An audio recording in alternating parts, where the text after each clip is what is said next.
you very much for staying. And this is actually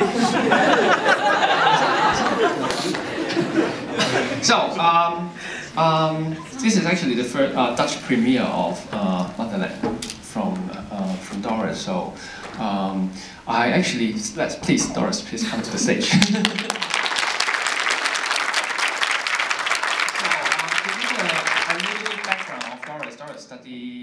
Grow up and study film in America, right? For the most part.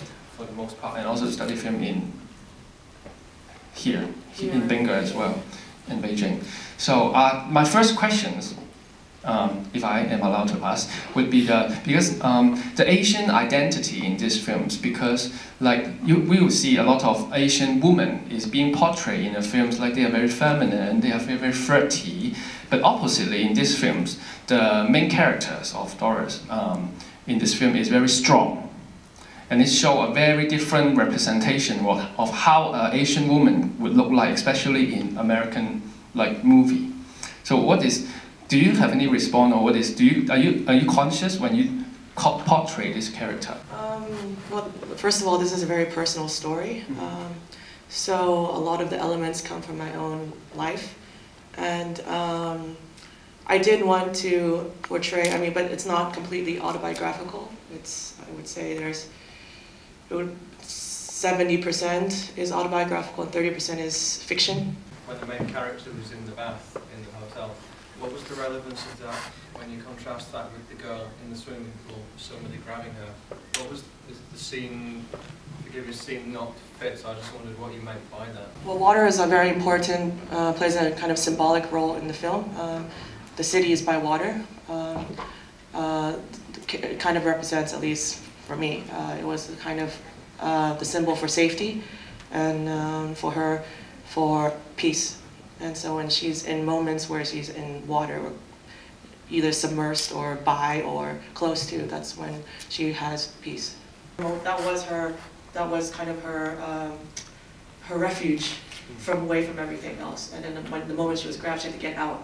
Yeah. Once you get out, then that's the real world. Since this was a very personal movie for you, okay, for a large part also autobiographical, how was it for you after you've made the movie? Did it give closure? Or? Since, for those who you don't know, even though half of these people I think are my friends,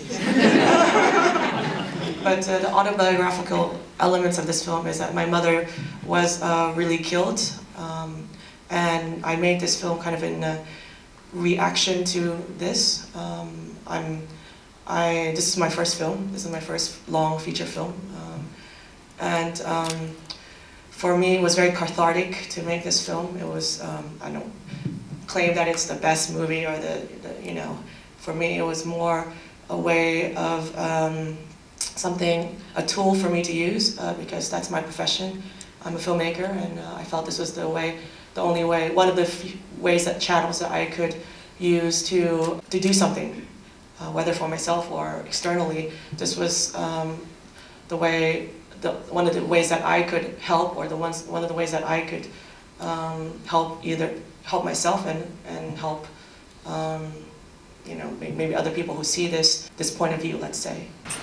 What was your intention with the role of Rachel? Because you set it up, but I didn't see really how it ended, or what you were meaning with it. There's not really an intention. The movie's basically around the central character of Rafi. And Rachel is she's kind of a helper. Her character is not very fleshed out. But actually that was one of the intentions of all the characters around her, because we're seeing it from the main character's point of view.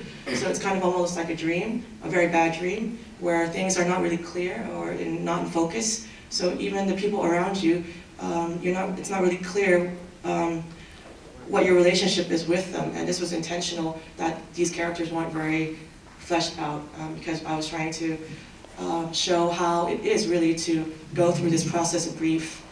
That's what actually the film is about, at least for me, the process of a woman going through the different stages of grief. One is like, in the beginning you have shock, and then you have where you I call it the why me phase, when you start to question why did it happen to you and so on. And then fourth is when you try to do something about it and take some action. And the fourth is acceptance and or forgiveness. But acceptance comes, it always comes, no matter what. If you're still alive, time heals all wounds. That's one line. It's very cliche, but it's very true. That's acceptance. But that does not mean that forgiveness is part of it. You can, that's much easier, but it's not necessarily part of the last stage of grieving, I think. In the very end of the film, there is a close-up of the passport, United States of America. And then you hear some people say, welcome home. What is home for you now? I think home is not a national boundary. It's not like, okay, I have this passport or that passport, and therefore that's my home. That was just representative of her going back and kind of just not even talking about the film, talking about what my idea of home is. It's a place where you feel at rest, where you feel at peace. And those are things that I always like to deal with in my work, is the concept of home, identity, and what makes up home. And for me, it's also very cliche, home is where the heart is.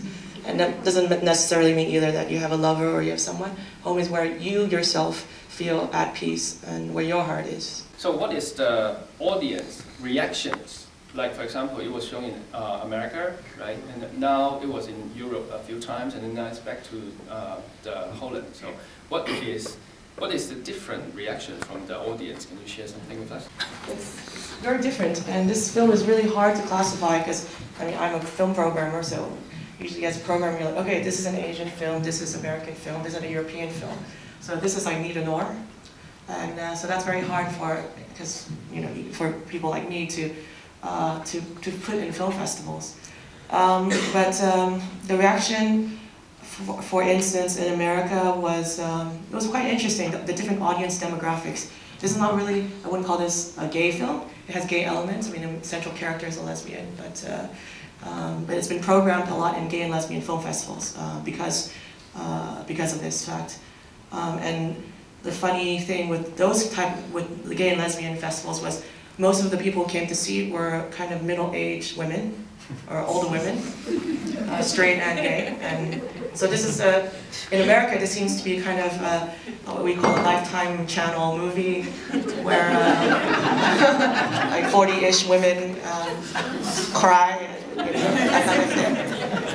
And then so it premiered in Los Angeles, and that was kind of the demographic. Then we went to Hong Kong, and we showed it in Hong Kong, and there they didn't really get it. For them, it's like, okay, there's this Chinese woman in America, and these terrible things happen to her.